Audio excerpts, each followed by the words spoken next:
আজ রাত থেকেই শুরু হচ্ছে রহমতের মাস রমজান, যে মাস আত্মাকে শুদ্ধ করে, হৃদয়কে নরম করে আর মানুষকে পরিশুদ্ধ করে আল্লাহর আরো কাছে নিয়ে যায়, আল্লাহর প্রিয় বান্দাতে রূপান্তরিত করে। রমজান মানে শুধু উপবাস নয়, রমজান মানে একসাথে বসা, একে অপরের খোঁজ নেওয়া।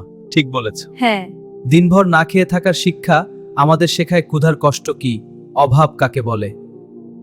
রাসূলুল্লাহ সাল্লাল্লাহু আলাইহি ওয়াসাল্লাম বলেছেন, যে ব্যক্তি ঈমানের সঙ্গে ও সওয়াবের আশায় রমজানে রোজা রাখে, তার পূর্বের সব গুনাহ মাফ করে দেওয়া হয়। রমজান মাসে জান্নাতের দরজাগুলো খুলে দেওয়া হয়, জাহান্নামের দরজাগুলো বন্ধ করে দেওয়া হয়। রোজা হলো ঢাল, যা জাহান্নাম থেকে রক্ষা করে।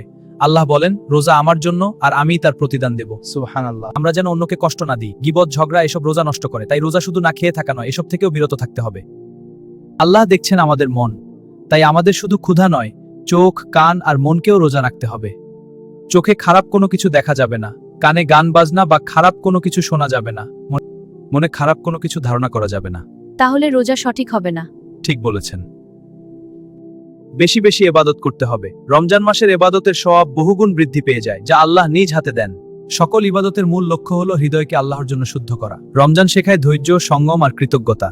যা আছে তা নিয়ে সন্তুষ্ট থাকা, আল্লাহর উপর ভরসা রাখা।